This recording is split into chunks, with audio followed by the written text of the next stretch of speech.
चाणक्य बिहार में ही पैदा हुआ था। हमारे कैप्टन ने जो है उनके कैप्टन को शून्य पे आउट कर दिया। कौन सी सनातन संस्कृति हमें बताती है कि हम 13 को जो है तिरंगा दिवस मनाए और 14 को मातम मनाया, फिर 15 अगस्त को आजादी दिवस मनाया। गाजीपुर के जेडीयू के जिला अध्यक्ष विनीत तिवारी जी के साथ एक खास मुलाकात, और इनकी पार्टी जेडीयू ने दामन थाम लिया है लालटेन का, और यही बीजेपी बोल रही है कि जंगल राज फिर से कायम हो गया है, और बार बार नीतीश कुमार पर आरोप प्रत्यारोप लग रहे हैं, और पूरे भारत में सरगर्मियां हैं कि आखिर ये उलटफेर हुआ कैसे।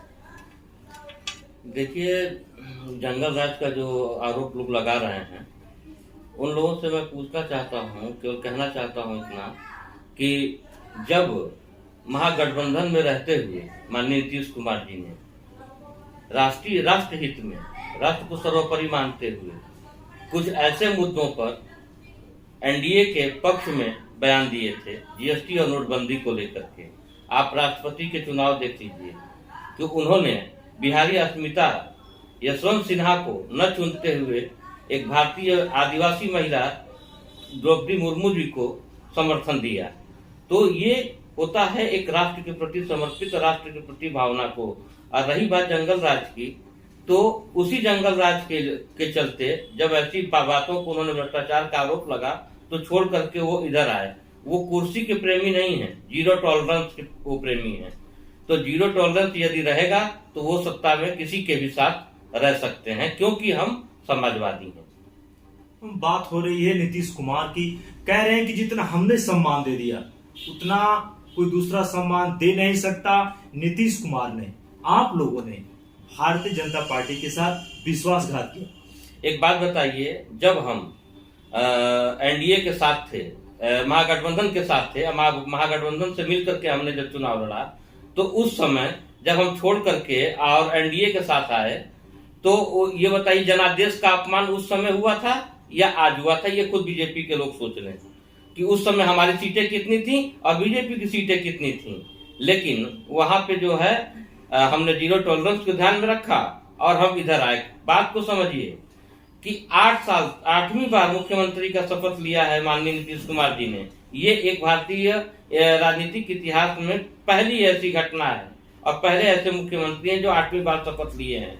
केंद्र में 2 बार शपथ लेने वाली सरकार ने 8 साल में एक चेहरा भी अपना नहीं दे पाया, और बिहार में 13 करोड़ की बिहार के जनसंख्या वाले प्रदेश में एक अपना चेहरा नहीं दे पाया। एक सुशील मोदी जी थे, लेकिन केंद्र में एक मोदी रहेगा तो प्रदेश में दूसरा मोदी नहीं हो सकता है। इस पे सुशील मोदी जी को भी सोचना चाहिए। मैं तो ये कहूंगा कि बिहार में भाजपा के नेताओं को भी सोचना चाहिए कि हमारे साथ क्या किया जा रहा है। एक चेहरा आज तक बिहार में न दे पाना, ये किसकी नाकामी है? जेडीयू की। और ये बात को छोड़िए आप, सी वोटर, ये आप ही लोगों का सर्वे है कि उन्होंने 44% जो है मुख्यमंत्री की पसंद दिखाया जो है तेजस्वी यादव को, और 56% दिखाया नीतीश कुमार को। तो 56 इंच का सीना लेकर सिंहासन पे आज बैठे हुए हैं नीतीश कुमार जी। तो उसमें दिक्कत क्या है किसी को? ये तो आप ही लोगों का सर्वे है, हमारा तो सर्वे था नहीं। ये सर्वे आप लोगों का है, सर्वे में दिखाया, और आज देखिए सरकार बदली और वो वहां पे चले गए। तो उसमें कोई दिक्कत की बात नहीं है, ये आप ही लोगों का सर्वे था सी वोटर्स का। सर, मैं आपसे जानना चाहूंगा, बार बार अभी कल की मैं बात आपको बताऊं, मुख्तार अब्बास नकवी, शाहनवाज हुसैन, राजीव प्रताप रूडी लगातार बोल रहे हैं कि नहीं, जेडीयू ने जो किया गलत किया और उसको इसका हर्जाना भरना पड़ेगा सूद समेत। देखिए, राजीव प्रताप रूडी जी ने कहा था जो है कि हम 15 साल लालू राज देखे, 15 साल नीतीश राज देखे। तो मेरे समझ में नहीं आता कि अब भी ठगे हुए हैं। और दूसरे एक मंत्री हैं, मान लीजिए वो पासपोर्ट मिनिस्टर हैं, गिरिराज किशोर जी, किसी को पाकिस्तान भेजते रहते हैं, किसी को कहीं भेजते रहते हैं। अब तो मैं उनसे भी कहूंगा कि सीधे दिल्ली का टिकट कटा लें, वो जो है वहां चले जाएं। और रही बात मुख्तार अब्बास नकवी की और रही बात शाहनवाज हुसैन की, तो उनसे तो बात मैं तब करूंगा जब वो घर वापसी हो कर लेंगे। घर वापसी के बाद उनसे हमारी वार्ता हो, तब उन पे कोई बात होगी। सर, गठबंधन की बात हो रही है कि कार्यकर्ताओं में उत्साह है। मैं आपसे जानना चाहूंगा कि गठबंधन जो अभी आपकी पार्टी ने किया है लालटेन के साथ, पूरा भारत ही नहीं और पूरा विश्व हिल गया है। और भाजपा ने तो कभी सोचा नहीं था, आपने बीजेपी की नींद उड़ा दी है। देखिए, उन्होंने महाराष्ट्र समझ लिया था बिहार को जो है, लेकिन उनको पता होना चाहिए कि चाणक्य बिहार में ही पैदा हुआ था। और दूसरी चीज आपको बता दूं कि मैच फिक्सर जो खिलाड़ी जिसको उन्होंने फिक्स किया था आरसीपी जी को, इस टीम को तोड़ने के लिए, तो हमारे कैप्टन ने जो है उनके कैप्टन को शून्य पे आउट कर दिया। उनको पता भी नहीं चला कि मैं कब और बाउंसर पे कैसे आउट हो गया जो है।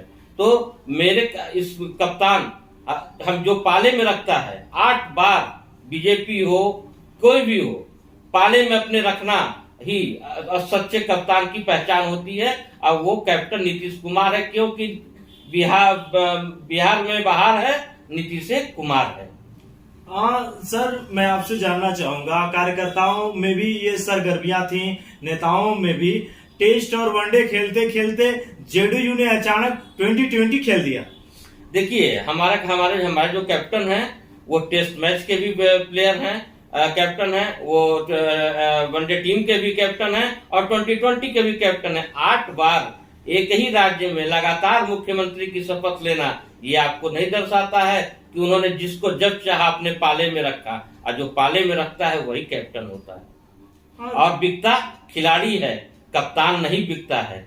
तो खिलाड़ी के बिकने से कैप्टन पे कोई फर्क नहीं पड़ने वाला है।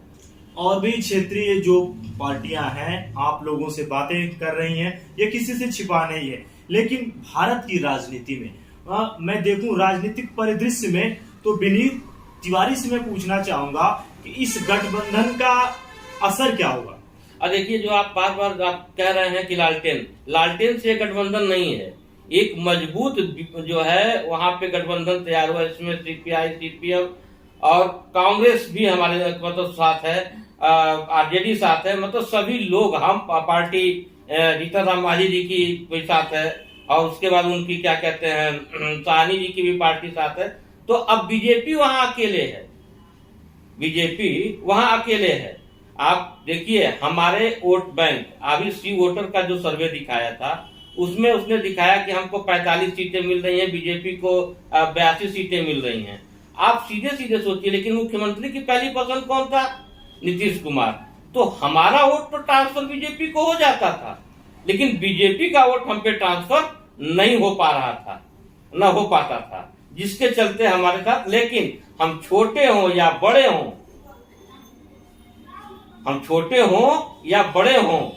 सिंहासन पे हम ही रहेंगे, क्योंकि बिहार में बहार है, नीतीश कुमार है। कल एक बात सामने आई, भाजपा के बड़े नेता ने जब सामने बोला कि नीतीश कुमार को 40 जन्म लग जाएंगे, लेकिन प्रधानमंत्री का ख्वाब वो छोड़ दें। जेडीयू के कार्यकर्ताओं में इसका काफी उबाल है, काफी मतलब कि वो लोग इसकी निंदा कर रहे हैं। देखिए, 2 पार्टियों की सांसदों वाली पार्टी आज देश पे राज कर रही है। नीतीश कुमार जी तो जो है आज 20 साल से मुख्यमंत्री हैं वहां पे। मैं 20 वर्षों से उनको देख रहा हूं, उनकी राजनीति को समझ रहा हूं। उन्होंने हमेशा चौंकाने वाली राजनीति की है, और राजनीति में कोई किसी के जो है मतलब आधिपत्य नहीं होता है कि वही रहेगा।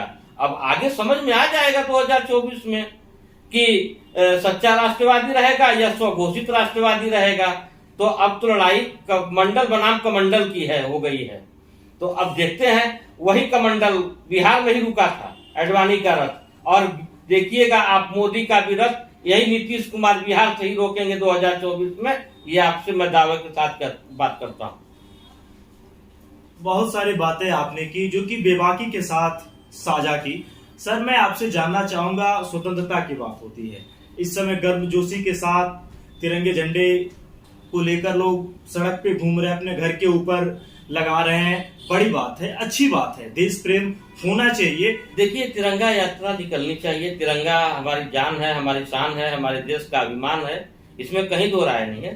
तिरंगा यात्रा, इसमें कहीं स्वाभाविक बात है कि तिरंगा यात्रा, लेकिन वो लोग तिरंगा यात्रा निकाल रहे हैं जिन्होंने 52 साल तक तिरंगे को फहराया नहीं अपने मुख्यालय पर। उनसे क्या आपने मोहन भागवत जी और आरएसएस की डीपी देखी है? क्या आज भी उस पर तिरंगा लगा हुआ है? तिरंगा हमारे मन में बसता है, हमारे दिल में बसता है, हमारे दिमाग में बसता है। और रही बात तिरंगे की, तिरंगा यात्रा निकलनी चाहिए, लेकिन मैं जानना चाहता हूं कि 14 अगस्त को जो विभाषिका दिवस मनाया जा रहा है बंटवारे का, क्या वो अखंड भारत का है या भारत पाकिस्तान का है? किस चीज का विभाषिका दिवस? और कौन सी सनातन संस्कृति हमें बताती है कि हम 13 को जो है तिरंगा दिवस मनाएं और 14 को मातम मनाएं और फिर 15 अगस्त को आजादी दिवस मनाएं? और एक मुख्यमंत्री जो दिल्ली का है वो कह रहा है कि हम 14 की शाम को तिरंगा फहराएं और जो है राष्ट्रगान गाएं, और प्रधानमंत्री कह रहे हैं कि हम जो है 15 अगस्त और जो है हर घर तिरंगा लहराएं। तो हम किसकी माने, किसकी सुने? तो रही बात तिरंगा, हमारा 15 अगस्त 1947 को हम आजाद हुए थे, हम हर घर तिरंगा क्या, हम अपने घर तिरंगा लगाने की बात करेंगे कि हम अपने घर तिरंगा फहराएंगे, और लेकिन तिरंगे का सम्मान करेंगे। आप मीडिया कर्मियों से अनुरोध है कि जो तिरंगा लेकर के लोग चल रहे हैं, आप देखिए कि कहीं तिरंगे का अपमान न हो पाए, कोई तिरंगा कहीं गलत जगह पड़ा न मिले, ये भी आप मीडिया लोगों को ही देखना है। तो तिरंगा यात्रा निकालने से ज्यादा तिरंगे का मन में अपने प्रति सम्मान रखना ही तिरंगा यात्रा से बड़ी यात्रा है।